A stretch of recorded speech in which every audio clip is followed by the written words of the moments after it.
social. A partir de este momento, los invitamos a formar parte de esta mesa donde se componen y descomponen los problemas del país.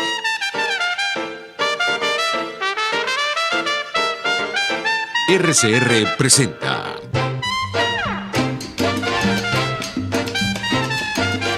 Buen Provecho. Diáspora y ambiente con Tomás Páez y Fernando Jáuregui. Buenas tardes, querida audiencia global. Nuevo encuentro dedicado al tema ambiental y al tema de cómo conectar al país con la diáspora y a la diáspora con el país. A propósito de este tema ambiental tan importante y hoy central en el mundo. Este programa llega a ustedes a través de Radio Caracas Radio, 750.com, emisora pionera de la radio venezolana, y a través de este programa también pionero en el sentido de que conecta a la diáspora con Venezuela.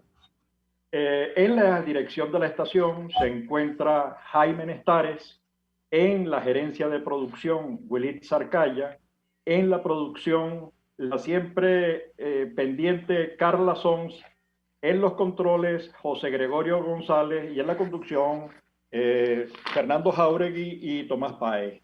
Hoy Fernando no nos acompaña, tiene razones familiares para no hacerlo y se disculpa de toda la audiencia. Nos pueden ver y seguir a través de YouTube y en nuestra plataforma rcr750.com y en Periscope nos consiguen en RCR750.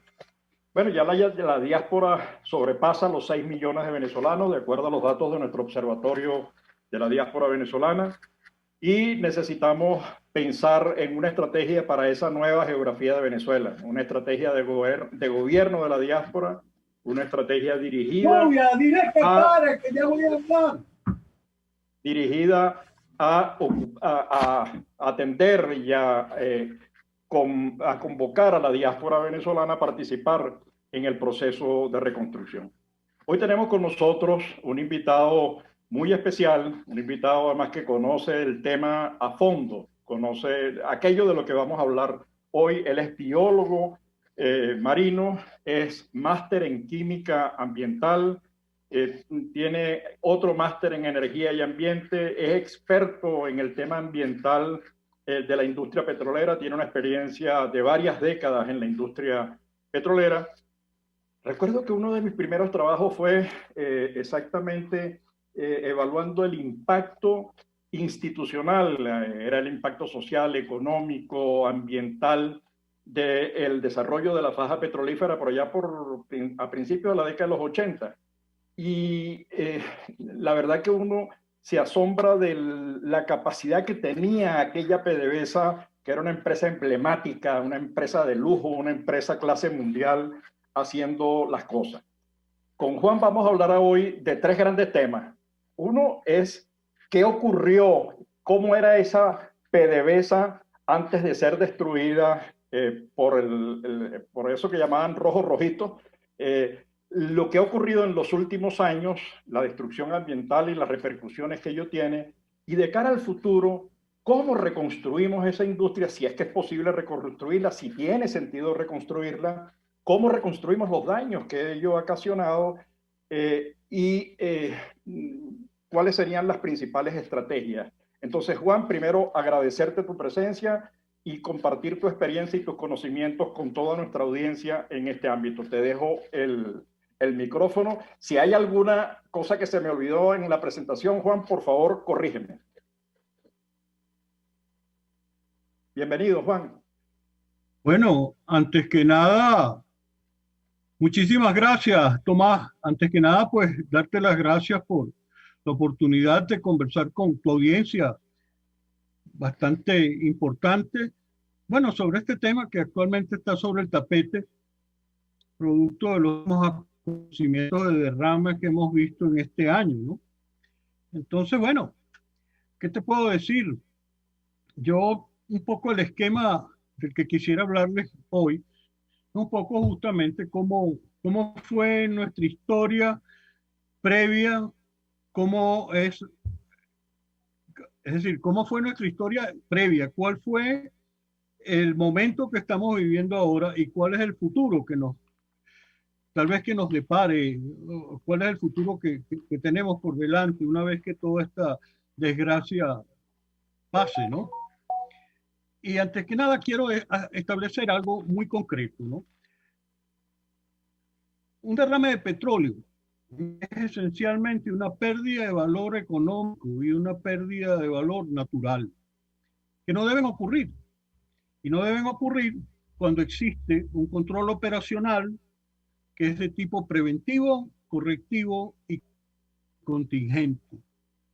Es en ese contexto donde yo creo que nosotros, más allá bueno, de toda la situación pública que se genera cuando hay un derrame, es en ese contexto donde debe visualizarse el problema en general de contaminación petrolera, no solamente de derrames petroleros, sino las emisiones atmosféricas, los derrames y los manejos de las sustancias como los lodos de perforación, etcétera, etcétera. Y en ese sentido, mira, yo pienso que nosotros, quiero contarles una pequeña anécdota de mi infancia, viviendo en Judibana en los años 56 a los años 60. La refinería de Amuay en esa época era de unos 50, 60 mil barriles. No era una refinería de conversión profunda como es hoy en día. Y ocasionalmente, en el club de playa que teníamos en la bahía de Adaro, que es la península sur de la bahía de Amuay, ocasionalmente nos decían o nos daban por el Pelícano Paraguanense, que era era el periodiquito del campo. Bueno, que este fin de semana iba a estar cerrado el club para bañarse en la playa porque había pasado un tanquero y había lanzado aguas de lastre y había una mancha de petróleo en la arena de la playa. Bueno, esos eran los eventos ocasionales de los cuales nosotros no teníamos conciencia del impacto ambiental que esas cosas producían y en parte no los teníamos porque era costumbre que a las 5 de la tarde yo iba con mi papá a la punta de Adaro, nos montábamos en un botecito que teníamos, en el de un amigo, y pasábamos el resto de la tarde pescando pargos a 150 metros de ahí, ¿no? O pasábamos pescando carites en la época que pasa el carite rey. Entonces, no teníamos conciencia del impacto que producían los derrames petroleros. Pero el mundo fue cambiando, ¿no? El mundo fue cambiando y bueno, fue cambiando ¿de qué manera? Bueno, nosotros, por ejemplo, en el año 97, el derrame del tanquero Torrey Canyon en el canal inglés arrojó 700.000 barriles de petróleo a las costas de Cornwall. Y obviamente eso produjo una enorme cantidad de impacto ambiental. Estas playas se restituyeron tardó como 15 o 20 en restituirse. Después, en 1978, el Amoco Cádiz, en la Bretaña francesa, descargó 1.300.000 barriles de crudo, ¿no? Con impactos similares en la fauna marina, las aves, etcétera, etcétera.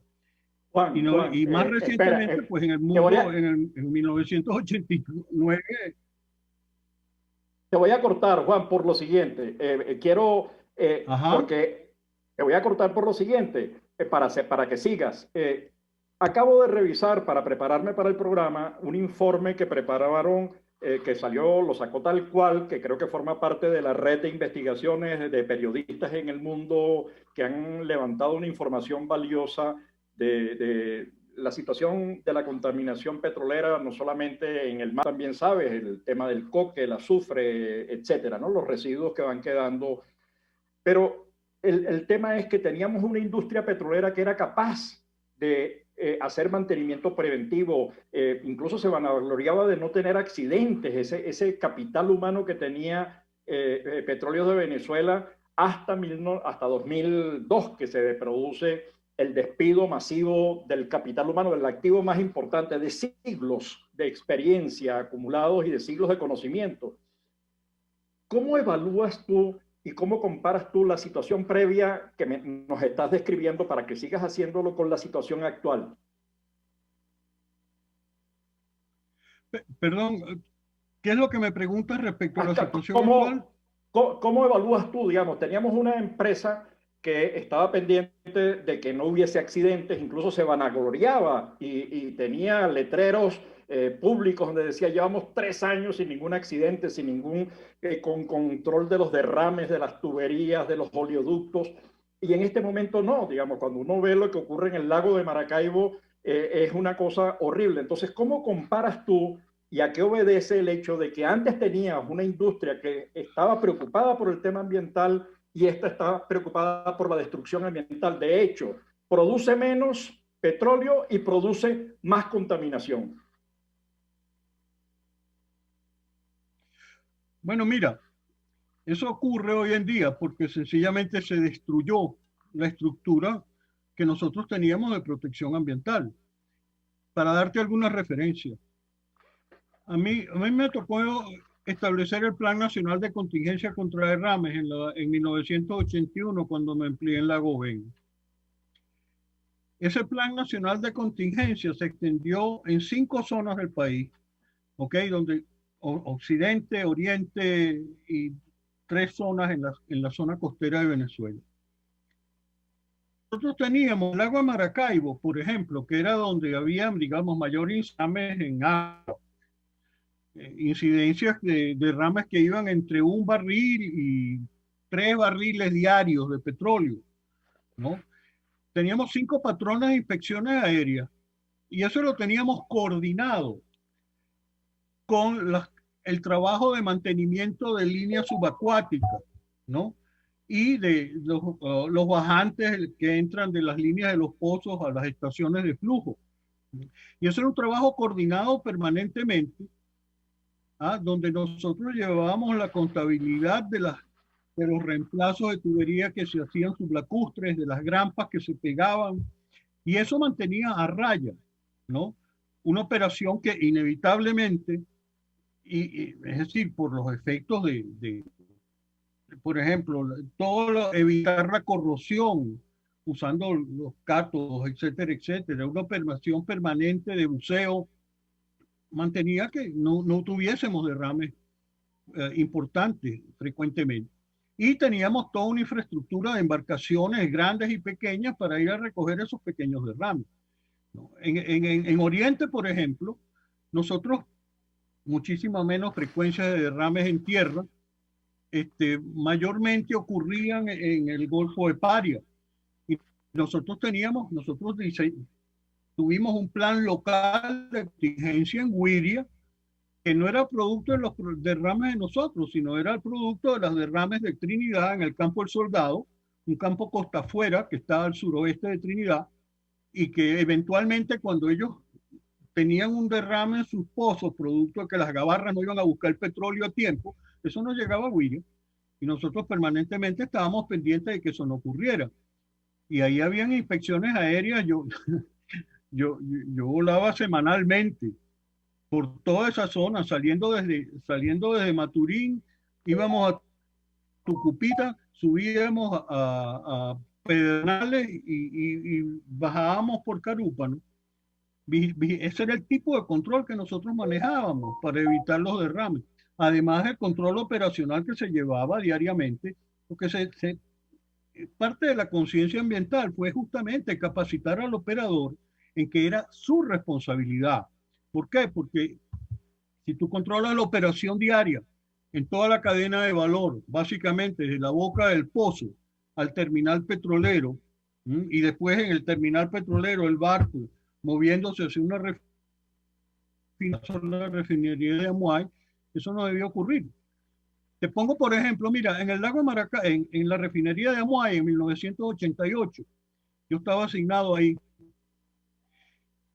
Y en un momento dado, en uno de los tanqueros que estaban cargando o descargando, realmente no recuerdo, se le incendió una bodega. Bueno, yo te puedo decir a ti que ahí, el grupo de la gente de Apagafuego de la refinería de Amuay se montó en ese tanquero, ¿ok? Y apagaron ese tanque que estaba incendiado, lo apagaron con un extintor. Ahora, eso solamente lo puedes hacer tú posible. Bueno, cuando estás entrenado para hacer eso y respuesta inmediata. Lo mismo que en ese mismo año se incendió el Flexicoker, la unidad de conversión profunda. Y ese incendio se apagó en 20 minutos.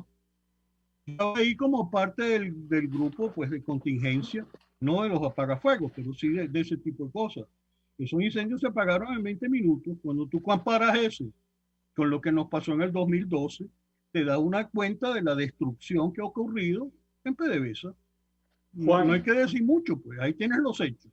Juan, tenemos que ir a un corte de publicidad, pero quisiera dejarte algunas preguntas y algunas inquietudes. Es decir, yo siento, por ejemplo, después de haber revisado el informe, que me pregunto si hay suficiente conciencia en Venezuela sobre el problema ambiental que estamos viviendo en el tema petrolero. Se ha hablado mucho del arco minero, y hay que seguir haciéndolo, por supuesto, pero el tema petrolero yo no sé si tenemos conciencia. Después, una segunda cosa que quiero preguntar es, ¿se ha cuantificado la magnitud del daño?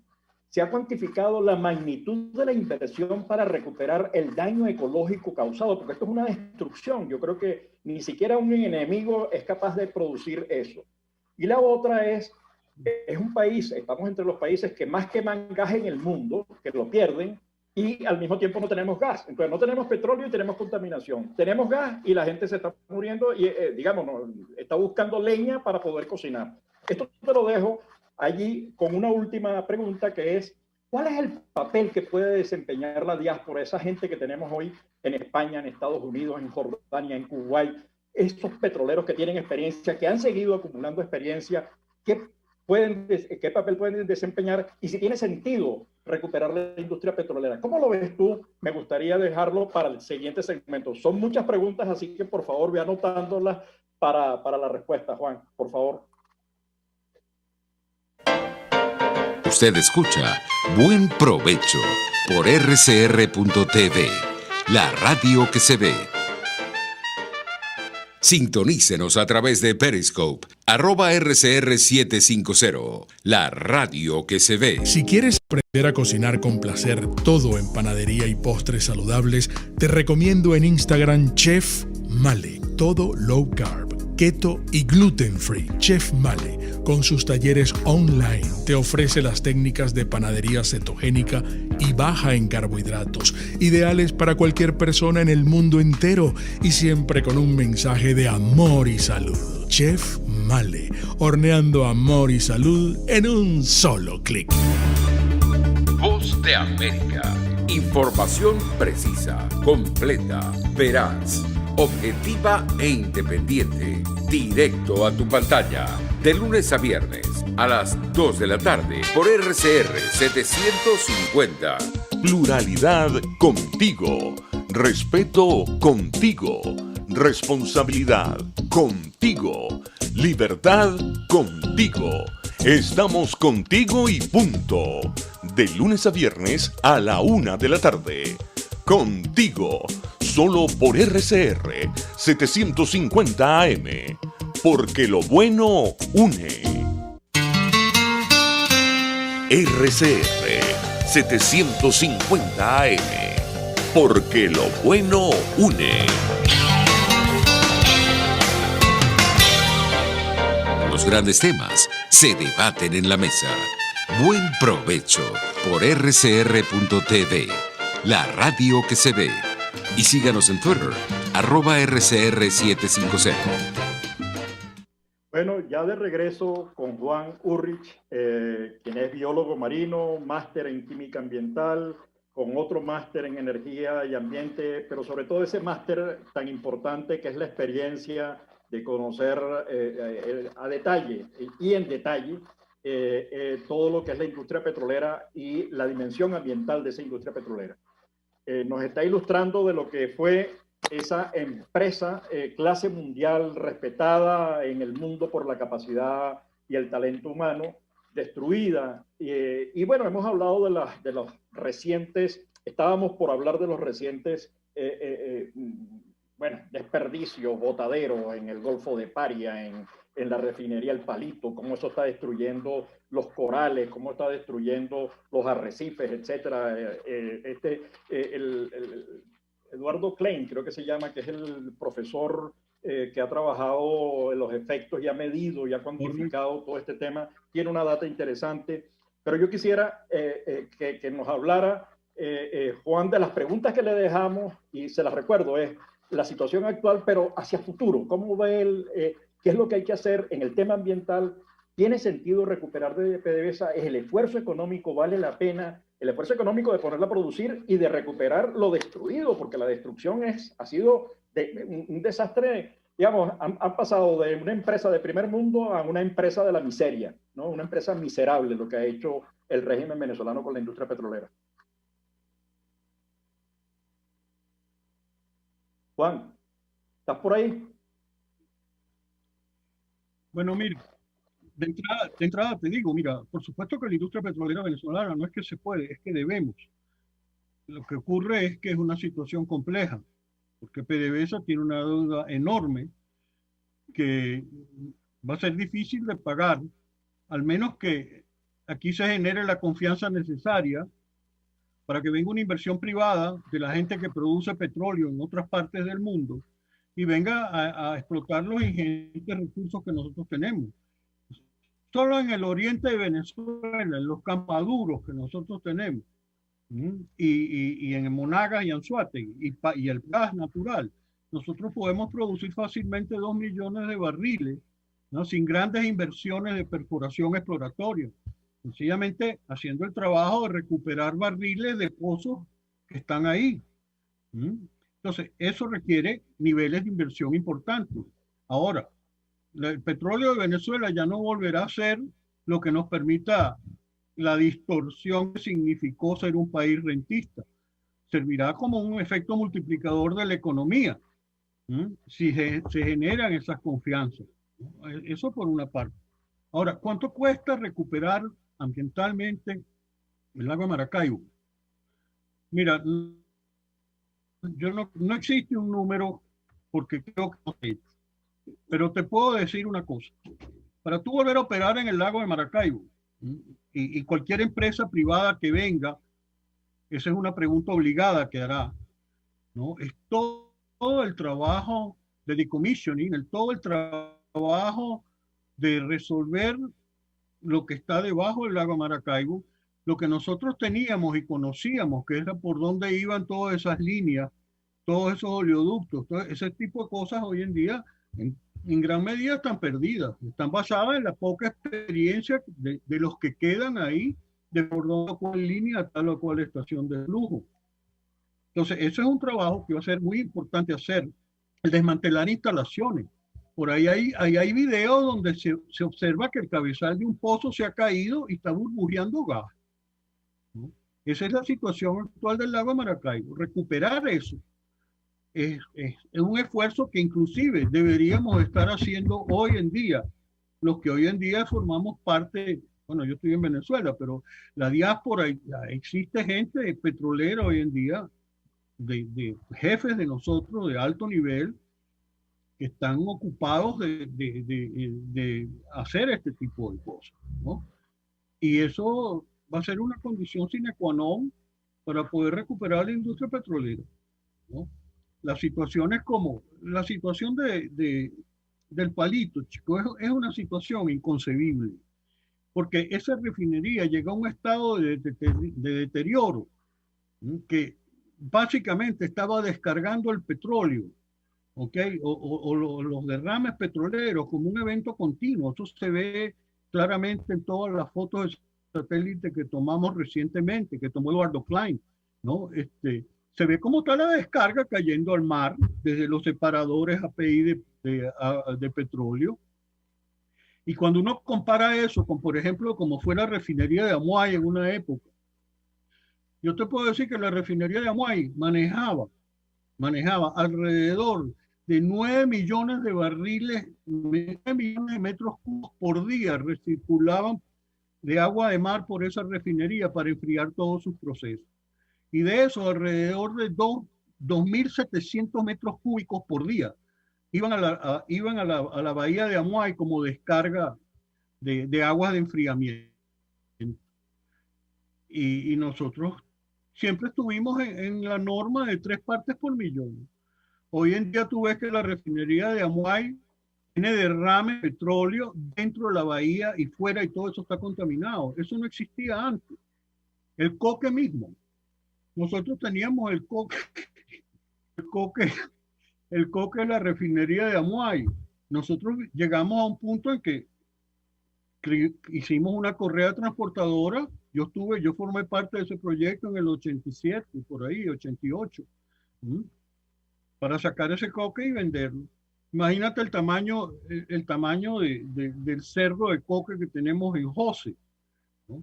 Ese cerro de coque se ha estimado que tú no lo puedes bajar vendiéndolo en menos de 7 años, al nivel de producción que tienes hoy en día, que es como la tercera parte de lo que podría producir el complejo de José. Entonces, todas esas cosas van a requerir acción, pues, van a requerir acciones administrativas y acciones técnicas, ¿no?, para sacarlas adelante. Porque ahorita que estás hablando del coque y también el azufre, esos derivados, digamos, esos subproductos de la extracción del petróleo, no es solamente el acumulado que tienes allí, sino que el viento se lleva, moviliza esto produciendo muerte, produciendo enfermedades. Entonces estamos hablando de una industria que antes que generaba vida y de una industria petrolera hoy que genera muerte entre sus empleados porque están enfermos. Digamos, tenemos enfermedades asociadas a la producción y a la extracción, a la forma en que se está trabajando en estos días, pero también enfermedades sociales, producto de la movilización del azufre y el coque. Entonces, produce mucho. De verdad que yo no sé, para alguien que trabajó en la industria petrolera como tú, debe ser terrible ver cómo una tacita de plata como esa se ha deteriorado al punto que hoy ya no se sabe si tiene sentido recuperarla, porque los montos de la inversión son muy grandes y porque además estamos en un proceso de transición energética importantísimo. Estamos migrando. Eso no significa que el petróleo va a desaparecer, pero el peso que antes tenía el petróleo en la economía y que era previsible, hoy ya dejó de ser, porque se encargaron de enterrar, digamos, los sepultureros del régimen se han encargado también de enterrar a la industria petrolera. ¿Qué piensas tú y cuál sería el papel que podrían desempeñar esos ingenieros que están en Texas, esos ingenieros que están en Miami, en Florida, que están en España, que están en Jordania, en Qatar, en Kuwait, en Noruega? ¿Cuál podría ser, porque esos son personas ya instaladas, de qué manera podrían ayudar y participar en el proceso de reconstrucción, si es que es posible la reconstrucción de la industria petrolera venezolana?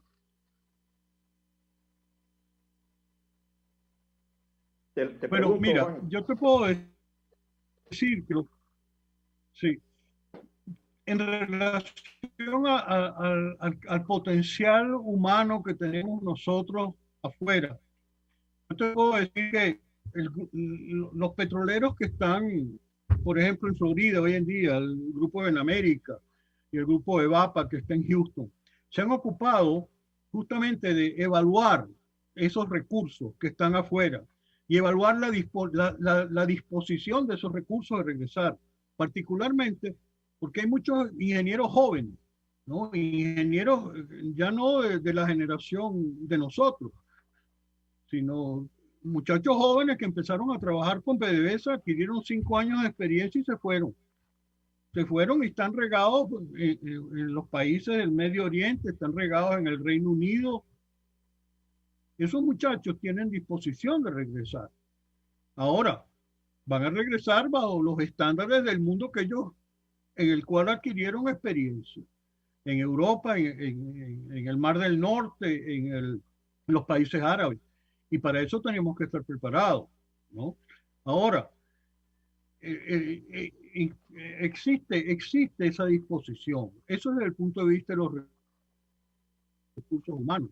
Ahora, también te digo, desde el punto de vista de financiar, ahorita se exploran unas iniciativas que parecieran que no eran posibles.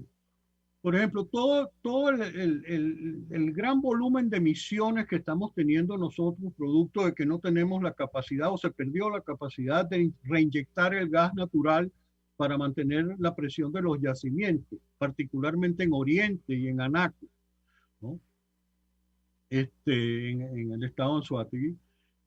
Hoy en día se están explorando las posibilidades de conseguir el financiamiento para reactivar todos esos procesos con el único propósito de reducir las emisiones. Es decir, se están buscando recursos que tienen que ver con la cuestión del cambio climático, la reducción de las emisiones de CO2, que directamente no tienen nada que ver con la inversión petrolera directa que tiene que ver con producir pozos petroleros en Anzoátegui, por ejemplo, en el lago de Maracaibo. Es decir, se están explorando opciones que indirectamente van a contribuir a motorizar el uso del gas natural, ¿no? ¿Y para qué? Bueno, fundamentalmente para el gas doméstico. Todos conocemos la situación que vivimos. Esto para la generación eléctrica en las plantas de uso combinado, ¿no? Entonces, esas cosas se están explorando y esas iniciativas. Hace falta saber si en la estructura que hoy en día tenemos, digamos, lo que se discute en la Asamblea Nacional en estos momentos, la Ley Orgánica de Hidrocarburos, que posiblemente va a ser diferida, en la que hemos participado intensamente en los últimos 4 o 5 meses, ¿no? Si se va a crear una agencia venezolana de hidrocarburos que de alguna manera ordene todo el proceso de producción petrolera a futuro y de alguna manera canalice la inversión extranjera, todo eso, y la ley del gas. Aparentemente, y yo digamos, no te puedo decir que soy un experto en gas ni nada de eso, pero aparentemente la ley de gas que nosotros tenemos hoy en día, que es independiente de la ley orgánica de hidrocarburos, es una ley que perfectamente podría permitir restablecer el gas natural a través de este tipo de inversiones, ¿no? Y una de las discusiones que se tiene hoy en día es de si hay que volver a hacer una nueva ley de gas que se integre a la ley orgánica de hidrocarburos. Y eso muy posiblemente generaría una dificultad adicional, porque ya no estarías viendo el gas como algo de un problema ambiental a resolver con las emisiones, sino que lo estarías empezando a ver como un problema petrolero directamente que dificulta muchísimo más estar a resolver los problemas por la vía del gas. Entonces, como te digo, hay toda una complicación andando en este país, en lo que se vincula lo ambiental con lo de producir barriles y con ser factor multiplicador de la economía. Claro, y eso creo que es que estamos. Bueno, Juan, yo creo que vamos a tener que utilizarte en otra ocasión tu tiempo y tus conocimientos, porque se nos está acabando el tiempo. Quedan muchas preguntas en el aire. Mi sensación es que esa cosa de la que nos vanagloriábamos, Venezuela es el país que tiene la mayor cantidad de recursos, yo creo que parte de eso no lo vamos a poder explotar porque bueno, hay un proceso de transición energética muy importante, pero además vamos a necesitar mucha inversión privada nacional e internacional, sin la cual es imposible, porque nos dejan un país quebrado, una empresa petrolera quebrada, sin reservas internacionales, sin capital humano en la industria petrolera. Bueno, reconstruir eso nos va a costar un montón y ese esfuerzo, yo sé que ustedes están trabajando en eso y los felicito por ello. Y bueno, si quieres cerrar con alguna palabra, nos queda segundos, Juan, y a toda nuestra audiencia global nos vemos el próximo viernes. ¿Algo que decir, Juan, para despedirte del programa?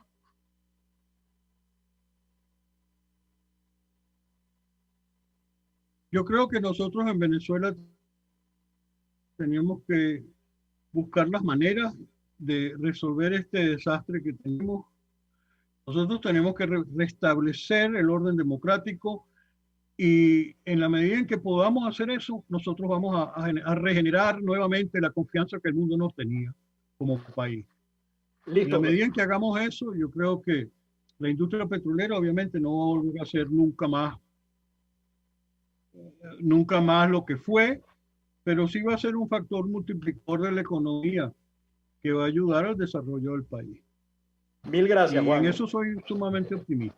Mil gracias, Juan, pero tenemos que cerrar el programa. Gracias a ti. Tendremos otro momento.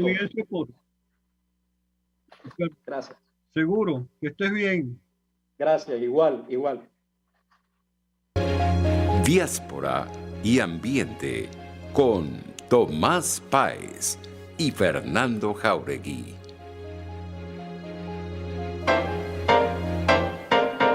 RCR presentó Buen Provecho. Síganos en Twitter en @RCR750. RCR 750 AM, porque lo bueno une. RCR presentó Buen Provecho, una producción nacional independiente con certificado número 22.388 para dar cumplimiento al artículo 14 de la Ley de Responsabilidad Social. RCR 750 AM, porque lo bueno une. Mis amigos,